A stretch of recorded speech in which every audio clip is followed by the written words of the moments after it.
صلیبی محرک کیا ہے؟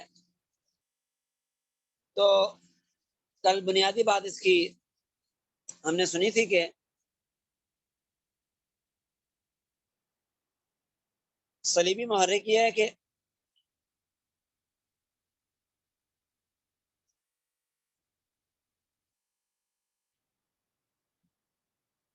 صلیبیوں نے مسلمانوں سے جنگوں میں مسلسل شکست کھا کر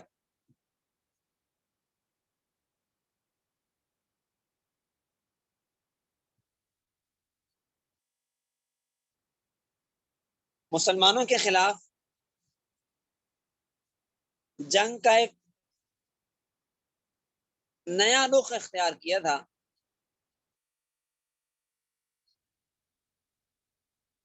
اور وہ یہ کہ تیر اور تلوار کے ساتھ، گولی کے ساتھ تو ہم مسلمانوں کو شکست نہیں دے سکتے،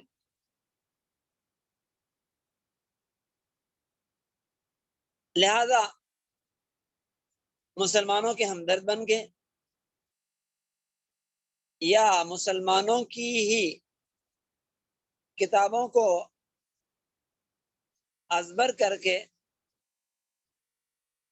انہی میں مسلمانوں پر اعتراضات کرنے اور اسلام کو ہرانے کی کوشش کرنا۔ اب یہ اسلوب اور انداز اختیار کیا گیا، لیکن انہیں اس میدان میں بھی منہ کی کھانی پڑی۔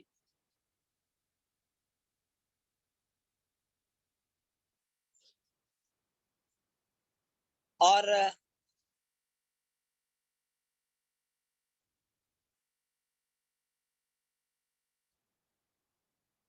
تاریخ شاہد ہے، اور آج بھی علماء امت میدان میں کھڑے ہیں کہ علماء نے کبھی بھی اس مسئلے میں اسلام اور مسلمانوں کی کمر نہیں لگنے دی۔ چنانچہ اسلام پہ طرح طرح کے اعتراضات کیے گئے،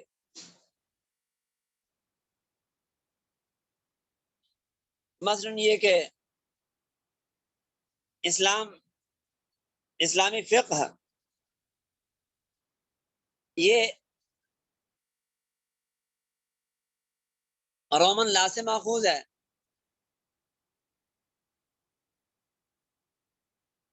اور کبھی مسلمانوں کا ہمدرد بن کے یہ کہا کہ جناب اسلام اور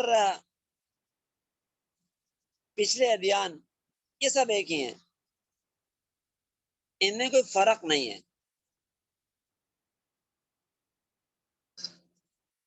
اور کبھی یہ کہ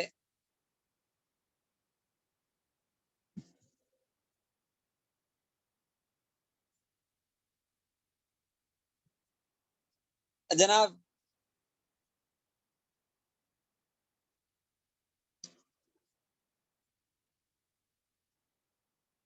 رواداری ہونی چاہیے، لڑائی جھگڑے نفرتیں ختم ہونی چاہیے، اور مل جل کے رہنا چاہیے ہمیں۔ کبھی اس انداز سے مسلمانوں کو آڑے ہاتھوں لیا،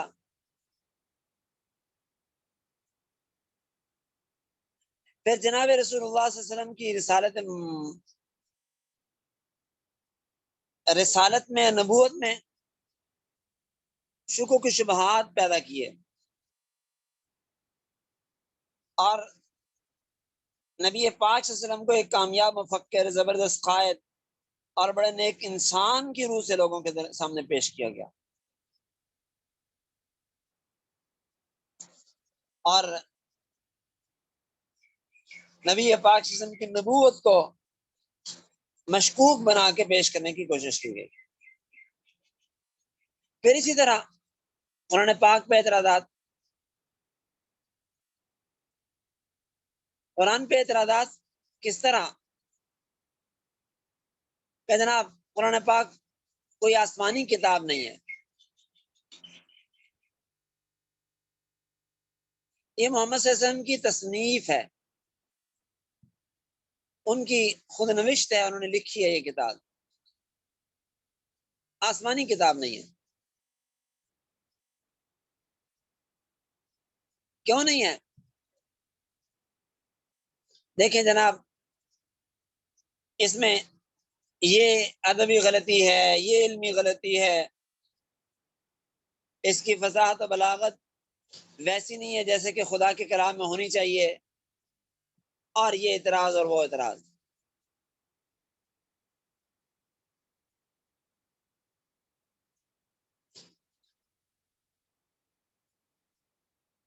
مثلا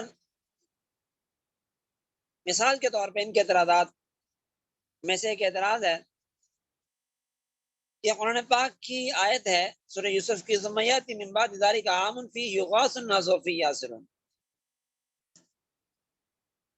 کہ اس کے بعد ایک سال آئے گا جس میں لوگوں کو خوب بارش دی جائے گی اور اس میں یاسرون لوگ خوب نچوڑیں گے۔ اب مستشرق نے اعتراض کیا کہ جناب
تو اب اعتراض کرتا ہے مستشرق کہ یغاثو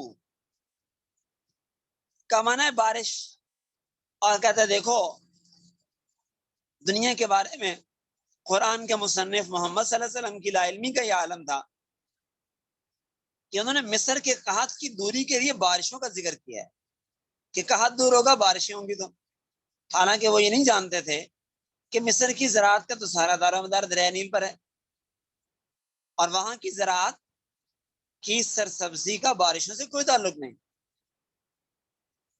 حضرت مولانا عبد المجید دریابادی کا تذکرہ میں نے پہلے بھی کیا تھا کہ انہوں نے مستشرقین کی کتابوں کا بہت مطالعہ فرمایا، تو حضرت مولانا عبد المجید دریابادی رحمہ اللہ تعالیٰ نے تھانوی کو مستشرق کا یہ اعتراض بتایا، تو تھانوی نے فرمایا کہ چاہے مصر کی زراعت بارشوں پر موقوف نہ ہو، لیکن دریا کا پانی جن منابع سے آتا ہے ان میں بارش ضرور مؤثر ہے، یعنی بارش کی وجہ سے دریائے نیل میں پانی آتا ہے۔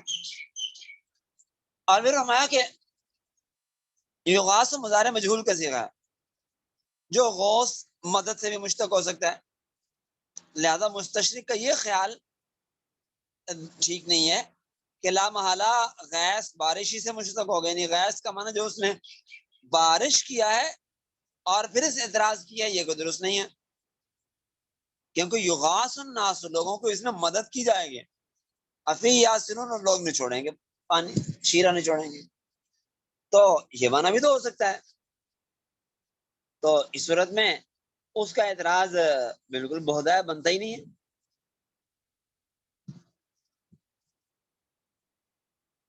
حدیث پاک پہ مستشرقین نے بہت زیادہ اعتراضات کیے، اور آج ہمارے جو منکرین حدیث ہیں ان کے جتنے بھی اعتراضات ہیں یہ سب مستشرقین سے سرقہ کیے ہوئے ہیں۔ اور یہ اعتراض ایک اعتراض ان میں سے ایک مستشرق کرتا ہے اور وہ اس کو بہت بڑا پہاڑ خیال کرتا ہے اسلام پر، اور وہ یہ خیال کرتا ہے کہ جناب، یا یہ ظاہر کرتا ہے کہ جناب اس کا جواب تو مسلمان دے ہی نہیں سکتے میرے اعتراض، اور بہت شور شرابہ کرتے ہیں. حالانکہ علماء اسلام ایسے شکوک و شبہات کے جوابات درجنوں کتابوں میں لکھ چکے ہیں.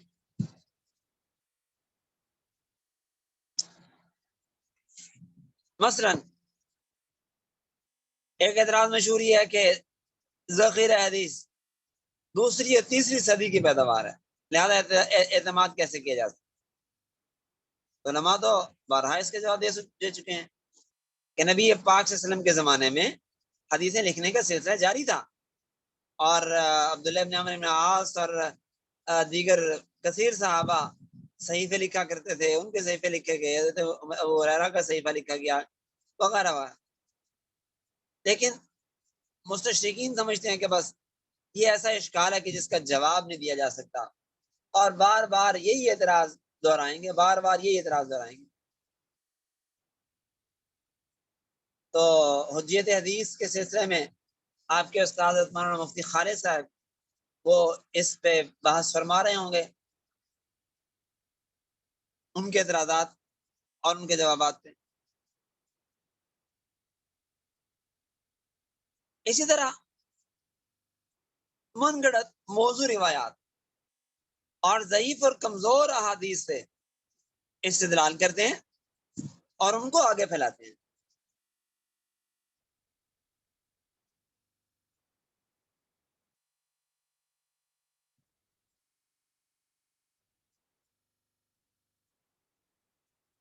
مثلا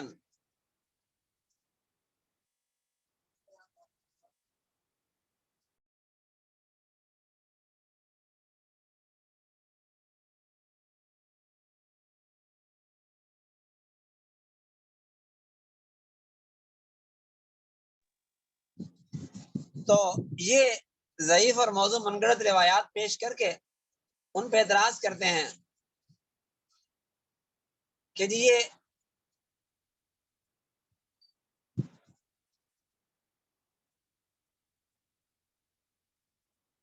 ہونے میں یار وہ نیچے نیچے اعتراض یہ کرتے ہیں کہ دیکھو مسلمانوں کی یہ بات کتنی غلط ہے اور یہ بات کیسے نادرست ہے. اب روایت وہ موضوع من گڑت ہے، لیکن اس پہ اعتراضات ہیں، تو اعتراضات اس پہ کیسے درست ہو سکتے ہیں کہ روایت تو مسلمانوں کی وہ نبی پاک صلی اللہ علیہ وسلم کی حدیث ہے ہی نہیں، وہ تو من گڑت ہے.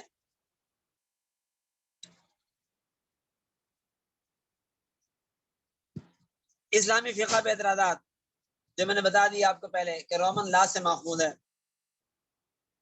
اسی طرح ان کا مقصد اس استشراق سے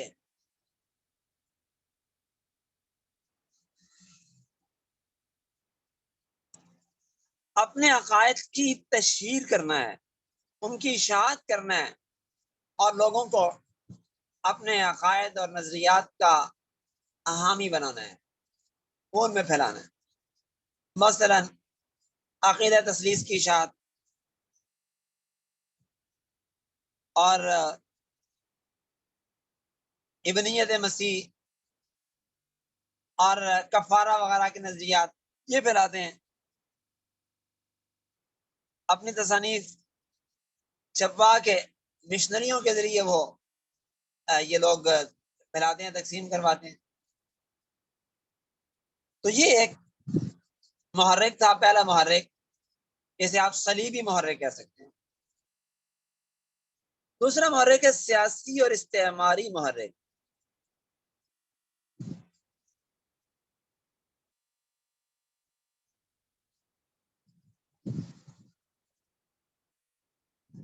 مستشرقین کی بڑی تعداد، جیسے میں نے پہلے عرض کیا تھا، وہ محض استعماری طاقتوں کے لیے کام کرتی ہے.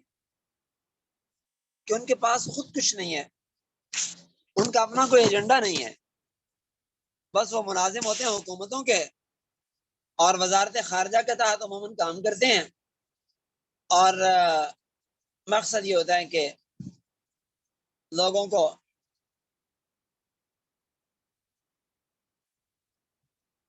ان استعماری طاقتوں کے ماتحت کیا جائے مسلمانوں.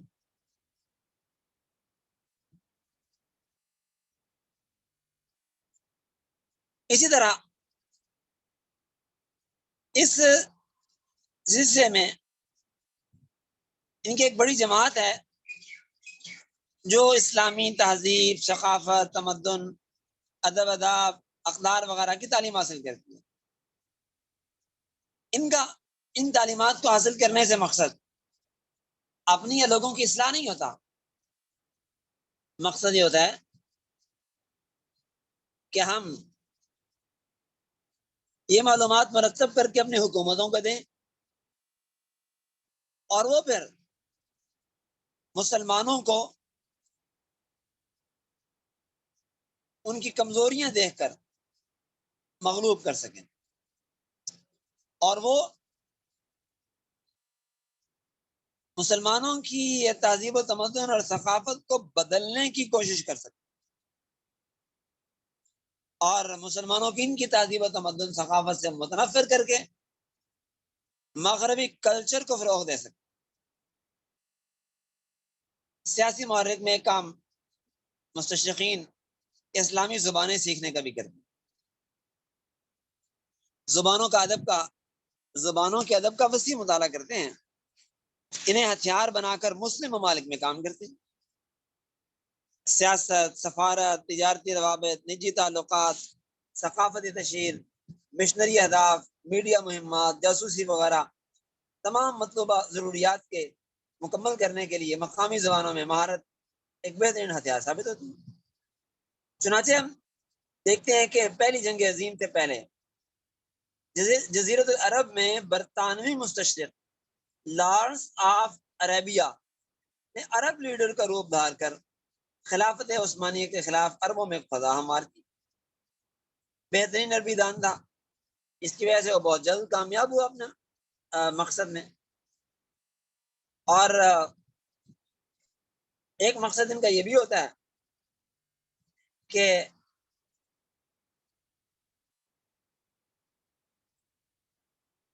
مسلمانوں کی زبانیں سیکھ کے ان میں الفاظ کی ملاوٹ، انگلش کے الفاظ کی ملاوٹ، دوسری زبانوں کے الفاظ کی ملاوٹ اور زبانوں کا حلیہ بگاڑنا، اور اس کے ساتھ ساتھ ایک علاقے میں دوسرے علاقے کی زبان سے نفرت پھیلانا. یعنی عربوں میں اجمی زبانوں کے بارے میں نفرت پھیلانا اور اجمیوں میں مثلا مثال کے طور پہ پاکستان میں سندھی اور مہاجر میں جھگڑا پیدا کروانا، پنجابی اور پٹھان کی لڑائیاں کرانا، یا بلوچی اور سندھی میں لڑائی کروانا، یا بلوچوں اور پنجابیوں میں لڑائی کروانا. یہ زبانیں سیکھنے کا ایک خاص مقصد ہوتا ہے.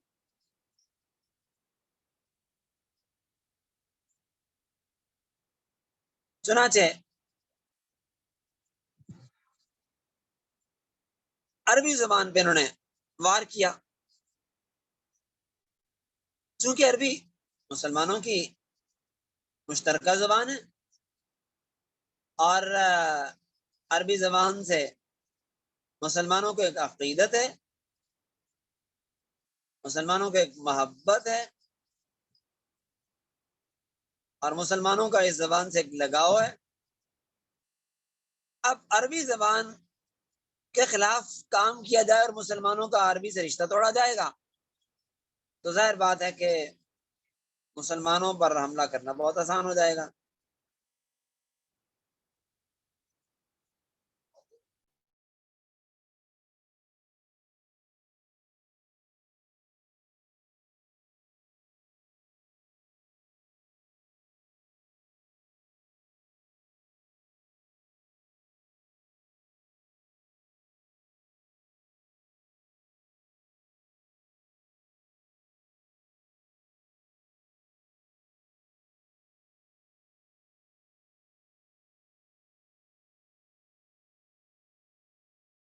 یہ ہیں ان میں ایک تو یہ کہ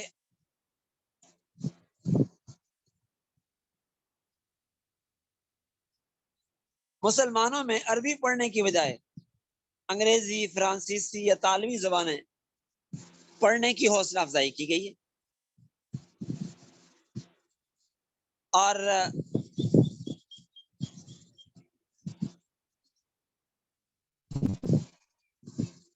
اس کا ایک مقصد تو یہ بھی ہے کہ مسلمان عربی سے غافل ہوں گے، قرآن و حدیث سمجھنے سے عاری ہو جائیں گے، اور دوسری زبانوں کو پڑھیں گے جب ان زبانوں میں مستشرقین کی تحریریں پڑھیں گے تو لامحالہ طور پہ اسلام سے متنفر کرنا بھی انہیں آسان ہوگا۔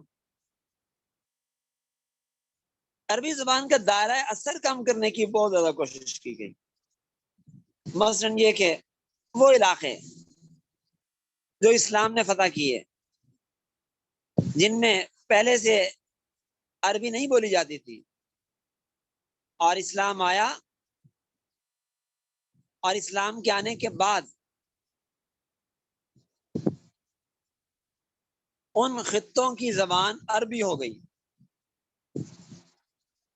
تو ان لوگوں کو عربی سے متنفر کیا گیا، عربیت سے، اور ان کی قدیم اور فرسودہ زبانوں کو پھر سے رواج دینے کی کوشش کی گئی۔ چنانچہ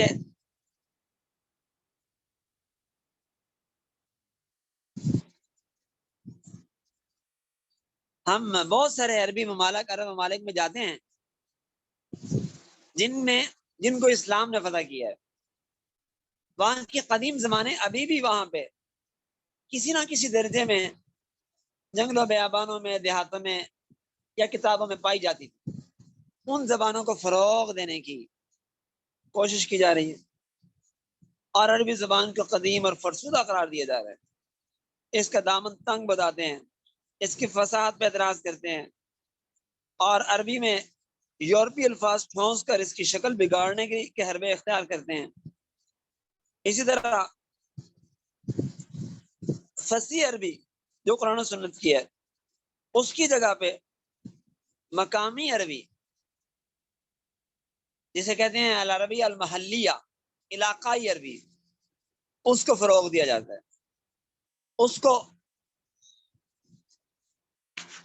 مسلمانوں میں، عربوں میں رائج کرنے اور عام کرنے کی کوشش کی جاتی ہے تاکہ لوگ عربیہ فصحا سے غافل ہو جائیں اور عربیہ فصحا چھوڑ دیں آہستہ آہستہ، یہ کوشش کی جاتی ہے۔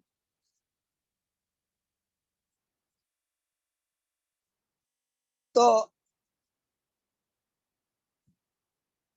اب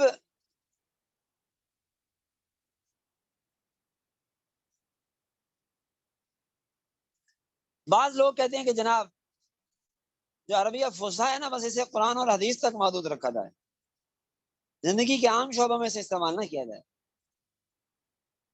علامہ جمال الدین افغانی مرحوم کہتے ہیں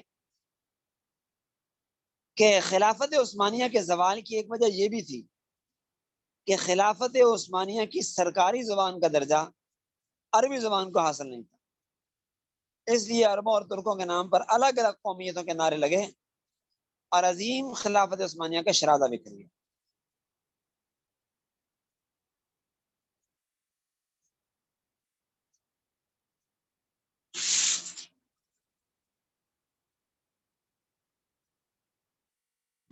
تو بہرحال یہ ایک بڑی کوشش کی گئی۔ اس سلسلے میں عربی رسم الخط کی جگہ لاطینی رسم الخط کو رواج دینے کی بھی مہم چلائی گئی۔ اب ان سازشوں کا نتیجہ یہ ہوا کہ عربوں کے علاقوں میں ان کی زبانیں بدل گئیں۔ مصر کی عربی اور ہے، مراکش کی اور ہے، لیبیا کی اور ہے، سعودیہ کی اور ہے، ہر علاقے کی علاقائی زبان اپنی اپنی ہے، اور عربیہ فصحا سے سیکھنے سے انہیں روکا گیا۔ نتیجہ یہ نکلا کہ لوگ آپس میں بکھر گئے، ٹکڑے ٹکڑے ہو گئے. یہ ایک بہت بڑی سازش تھی. پھر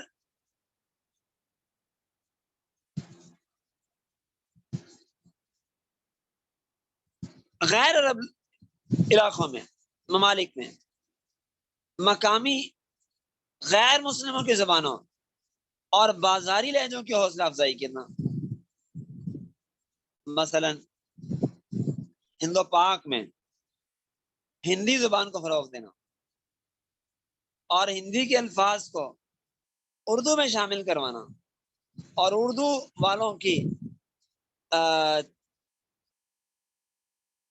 بود و باش پر، ان کی گفتگو پر ہندی الفاظ کا غلبہ دینا. مثال کے طور پہ میڈیا کے ذریعے انڈیا کی بازاری زبان اور بازاری لہجوں کو عام کیا گیا، اسے فروغ دیا گیا. آپ دیکھتے ہیں کہ ہمارے ہاں بہت سے لفظ لوگ ہندی کے استعمال کرتے ہیں. اردو کا لفظ ہے لیکن وہ ہندی کا لفظ اتنا بولا گیا ہے، اتنا استعمال کیا گیا ہے کہ جس کے بعد اردو لفظ متروک ہو گیا ہے. بلکہ ایسا ہو گیا ہے کہ اردو لفظ اگر بولا جاتا ہے، ہندی لفظ بولا جاتا ہے، تو کوئی کہتے ہیں کہ بھائی یہ لفظ نہ بولو، تو وہ کہتے ہیں بھائی یہ اس لفظ سے زیادہ اچھا مفہوم ادا نہیں ہو سکتا. مثال کے طور پہ ایک دوست میرے پاس آئے تو وہ درشن درشن درشن لفظ بار بار بول رہے تھے. میں نے کہا بھائی آپ زیارت کا لفظ بول رہے ہیں، دیدار کا لفظ بول رہے ہیں، رویت کا لفظ، کوئی اور لفظ استعمال کر لیں، دیکھنے کا لفظ بول رہے ہیں، آپ نے ضرور درشن کا لفظ بول. کہتے ہیں جی درشن اپنے اندر پورا مفہوم رکھتا ہے زیارت کا، یہ اچھا لفظ ہے. تو میں نے سمجھایا انہیں کہ بھئی یہ تو ہندوؤں کا لفظ ہے، ہندی زبان کا لفظ ہے، اردو کا لفظ نہیں ہے. آپ اردو بول رہے ہیں، اردو کے الفاظ استعمال کریں. آپ غور کیجئے گا کہ اس قسم کے الفاظ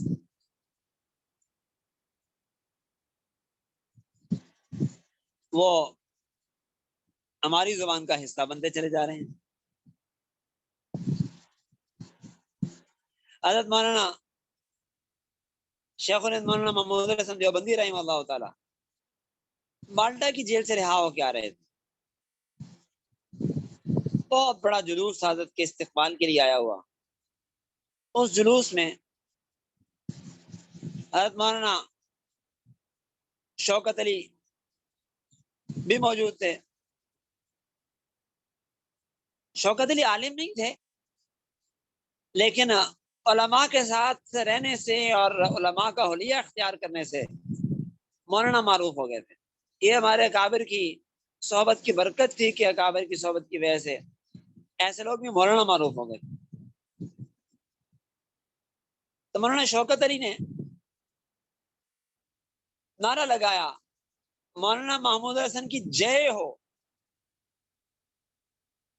اب جے ہو، جیتے رہو، زندہ باد، یہ الفاظ ملتے جلتے ہیں، مفہوم ایک ہی ہے. لیکن حضرت شیخ الہند اس لفظ پہ بہت زیادہ برہم ہوئے، ناراض ہوئے کہ آپ نے جے ہو کا لفظ کیوں بولا. اس کا مطلب یہ ہے، کا مطلب جو بھی ہو لیکن لفظ ہمارا نہیں، آپ نے کیوں استعمال کیا. ڈانٹ دیا. اب ہمارے ہاں امت مسلمہ کو ڈانٹنے والا کوئی ہے ہی نہیں، سمجھانے والا کوئی ہے ہی نہیں. اور ہم فخر سے وہ ہندی فلمیں دیکھتے ہیں اور جو الفاظ وہاں پہ ہم ان سے سنتے ہیں، بے نہیں وہی الفاظ اپنی گفتگو میں استعمال کرتے ہیں. بہرحال یہ مستشرقین کی سازش ہے، باقاعدہ طور پہ انہوں نے اس چیز کا اہتمام کیا. پھر مسلمان ملکوں میں یورپی زبانوں کا فروغ، ان کی اشاعت یہ مستشرقین کے باقاعدہ ایجنڈے میں شامل ہے۔ چنانچہ جو ممالک جن انگریزی ممالک کے قریب تھے ان میں انہی کی زبانیں رائج کرنے کی کوشش کی گئی۔ مراکش میں ہسپانوی، الجزائر میں فرانسیسی، لیبیا میں اطالوی، ہند و پاک میں انگریزی زبان کو اسی مقصد کے لیے فروغ دیا جاتا رہا۔ آج بھی آپ دیکھ لیں کہ ہمارے ہندوستان میں، پاکستان میں عربی زبان کو اس قدر بولا اور استعمال کیا گیا ہے انگلش زبان کو کہ اب انگلش کے 20 یعنی سینکڑوں الفاظ جو ہماری ادبی عربی کا حصہ، ادبی اردو کا حصہ نہیں تھے، اگرچہ اردو لشکری زبان ہے، بہت سی زبانوں سے مل کے بنی ہے، لیکن اس زبان میں بہت سے الفاظ جو پہلے نہیں تھے انگلش کے، یعنی بنانے والوں نے وہ الفاظ اس میں شامل نہیں کیے، آج وہ شامل کیے جا رہے ہیں، اور آج ان الفاظ کو اردو کا ایسا حصہ بنا دیا گیا۔ بہت سے الفاظ ہمارے اکابر بزرگ ہمیشہ سے اس چیز کو ناپسند کرتے رہے، اور ناپسند کرنے کی وجہ یہ کہ وہ حضرات اللہ والے دور اندیش ہوتے ہیں، وہ سمجھتے ہیں کہ اس کے نقصانات کیا ہیں۔ چنانچہ ہمارے استاد شیخ الحدیث مولانا نذیر احمد صاحب رحمہ اللہ تعالی جامعہ امدادیہ فیصلہ آباد کے محترم ربانی شیخ رحمہ اللہ تعالی انگلش کے الفاظ کے استعمال سے طلبا کو منع کیا کرتے تھے اردو میں ان کے بولنے سے۔ مثلا ایک عام لفظ ہے، شیخ ایک دو فرمانے لگے کہ یہ ہمارے طلبا ٹائم بولتے ہیں، ٹائم ٹائم، فرمایا کہ یہ انگلش بھی صحیح نہیں بولتے، انگلش میں ٹائم ہوتا ہے لیکن یہ ٹائم نہیں بولتے، ٹائم بولتے ہیں، ٹائم کی ٹائم ہوا ہے۔ تو حوصلہ شکنی کی کہ انگلش کے الفاظ استعمال نہ کیا کریں، اگر انگلش بولنی ہے تو مکمل انگلش بولیں، اور مکمل انگلش بولیں تو صحیح بولیں اور ضرورت کے لیے بولیں، لیکن بلا ضرورت اپنی زبان کو خراب کرنا انگلش کے الفاظ کے ساتھ یہ کوئی سمجھداری کی بات نہیں۔ میں مسجد نبوی میں تھا، ہمارے کراچی کے ایک دوست ہیں، مجھے بتانے لگے جی سامنے بزرگ بیٹھے ہیں کشمیر کے، یہ دارالعلوم دیوبند کی مجلس شورا میں سے ہیں، اسلام کرتے ہیں، میں گیا ملنے کے لیے، تو آپ اندازہ فرمائیں ہمارے یہاں بعض الفاظ ہیں جو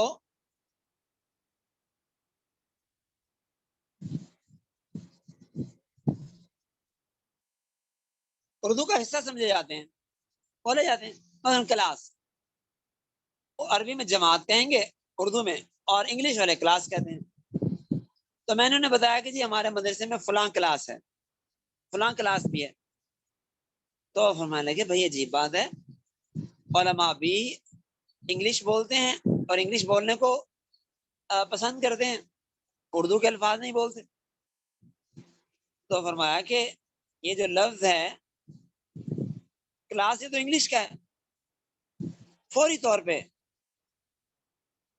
تنبیہ فرمائی مجھے، اب ہمارے یہاں ان باتوں کی طرف توجہ ہی نہیں ہوتی، بالکل توجہ نہیں ہوتی۔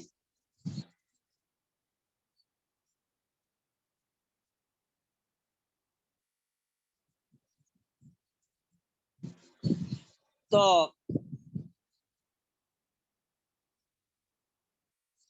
اب اندازہ فرمائیں کہ حالت یہ ہو گئی ہے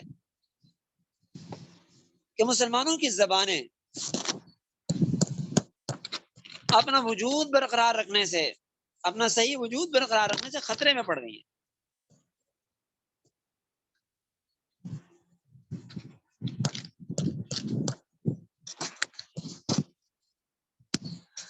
اور تاثر یہ دے دیا گیا ہے کہ انگلش بولنا پڑھے لکھے ہونے کی نشانی ہے، اور انگلش کے علاوہ بقیہ زبانیں بولنے والا شخص وہ تو جیسے جاہل ہے،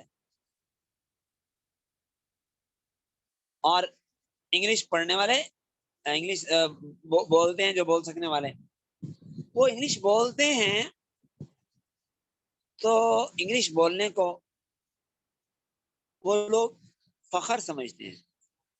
خود ایک طالب علم جو یو کے کا تھا مجھے کہنے لگا جی میں تو انگلش بولتا ہوں جب کہیں باہر، تو میرے دل میں ایک خود پسندی جب آتا ہے کہ دیکھو بھائی لوگ کیا کہیں گے کہ یہ انگلش جانتا ہے،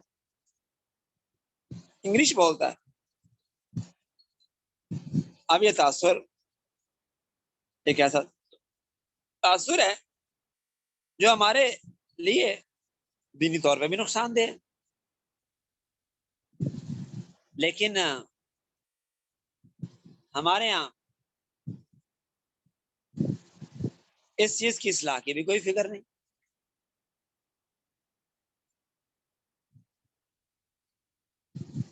اس غلط سوچ کی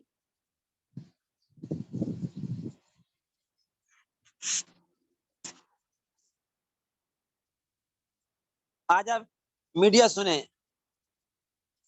آپ ٹی وی پہ کسی بھی، بلکہ اب تو علماء جو ہیں بیٹھنے والے ان کی بات سنیں تو ایک نہیں بیسیوں الفاظ اپنی گفتگو میں انگلش کے استعمال کریں گے۔ کیوں؟ اس لیے استعمال کریں گے کہ ہم پڑھے لکھے تصور کیے جائیں، کہ اگر اردو بولیں گے تو لوگ کہیں گے اچھا یہ تو ہمارے جیسا ہی ہے۔ اور وہی بات جو لطیفے کی مشہور ہے نا، کہ وہ ایک مزارع، ایک زمیندار آدمی اپنے مزاروں میں گیا، اپنی زمین پہ گیا، اس کے مزارے اس کے کاشتکار سب جمع ہو گئے، چارپائی پہ انہوں نے بٹھا دیا اس کو، تو وہ سوچنے لگا کہ اگر میں ان سے اردو میں عام سی بات کروں گا تو کہیں گے ساڑھے ور گئی ہے، لہذا میں کوئی بنا سنوار کے بات کرتا ہوں۔ تو کہنے لگا یہ مثال بر اراضی میں تقاطر امطار شد یا نہ شد؟ تو مظاہرے کہنے لگے جی اٹھو جی، چوری صاحب ابھی قرآن پڑھ رہے ہیں، قرآن پڑھ لیں گے تو پھر آئیں گے۔ بھائی ہمیں کیا ضرورت ہے اپنے آپ کو لوگوں میں یہ تاثر دینے کی کہ ہم پڑھے لکھے ہیں؟ انگلش کے ذریعے ہم یہ ثابت کریں ہم پڑھے لکھے ہیں، قرآن کے ذریعے، حدیث کے ذریعے، اور اسلامی علوم کے ذریعے، ان کے ذریعے ہم لوگوں کو یہ تاثر دیں کہ ہم پڑھے لکھے ہیں۔ بہرحال ایک لمحہ فکری ہے علماء کے لیے بھی۔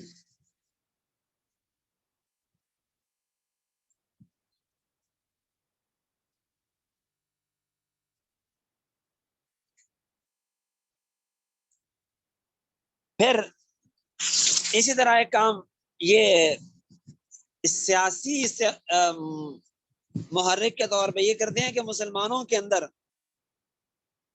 نفرت کی آگ بھڑکانا، مثلا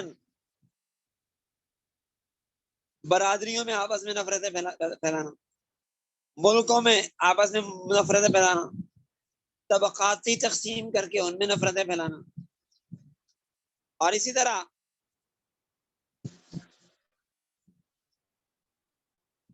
صوبائی اور علاقائی اور لسانی تعصبات مسلمانوں نے پیدا کر دی۔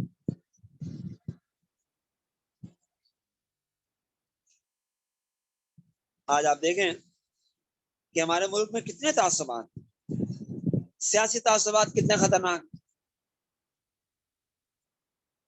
اب پیپلز پارٹی ہے، مسلم لیگ ہے، پی ٹی آئی ہے، اور اسی طرح جمعیت علماء اسلام ہے، جماعت اسلامی ہے، ان کے درمیان آپس میں شدید نفرتیں اور لڑائی جھگڑے پیدا کرنا، یہ بھی استعماری ہتھ کنڈا ہے، اس کے پیچھے بھی ہاتھ انہیں کا ہے۔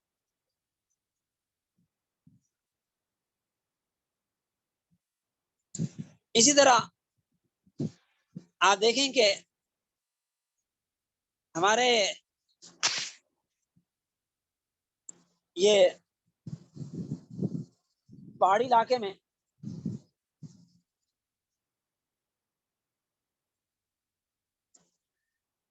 پشتو اور ہندوکوں کی آپس میں کشمکش پیدا کرنا، پنجاب کی جنوبی پنجاب میں پنجابی اور سرائکی میں کشمکش پیدا کرنا، اور اسی طرح بقیہ علاقوں میں بھی باہمی کشمکش۔ پھر قومی زبانوں کی جگہ علاقائی زبانوں کو رواج دینا۔ پاکستان کی قومی زبان اردو ہے، لیکن اس کی جگہ پہ پنجابی کو اور سرائکی کو، پشتو کو رواج دینے کی کوشش، یہ سب استعماریت کنڈے ہیں۔ اور مسلمانوں کے سامنے مغرب کو چمکا دمکا کے پیش کرنا، ان کی تعریفیں، قصیدے، اور مسلمانوں کو اس کے مد مقابل دقیانوس، قدامت پسند، بنیاد پرست قرار دینا، مسلمانوں کو کمزور، جاہل اور بیکار ثابت کرنا، اور یہ تاثر دینا کہ مسلمانوں کی جو زمین ہے نا بانجھ ہو چکی ہے، اب مسلمان بحیثیت قوم ناقابل اصلاح ہیں، ان میں اصلاح کی کوئی صورت ممکن نہیں ہے۔ لہذا اگر آپ کو ترقی چاہیے تو آپ کو مغرب سے ملے گی، یہاں سے آپ کو ترقی کبھی نہیں مل سکتی۔ یہ باتیں وہ ہیں جو مستشرقین نے اتنی پھیلائیں کہ مسلمان بھی یہی باتیں کرنے لگے، اور مسلمان بھی ایسی ہی باتیں کرتے ہیں، تو یہ کتنا بڑا نقصان ہے۔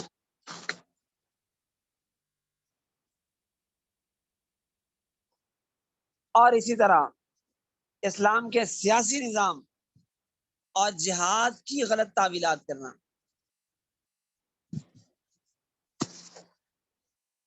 چونکہ انہیں جہاد سے تو بڑا ڈر لگتا ہے، اور مسلمانوں کے سیاسی غلبے سے ہی بہت ڈر لگتا ہے، تو جہاد کا مفہوم بدلنا اور جہاد کو قتال سے الگ کر کے جوہد کے معنی میں پیش کرنا، اگرچہ یہ معنی بھی درست ہے لیکن اسی میں بند کرنا، اور یہ بتانا کہ جہاد تو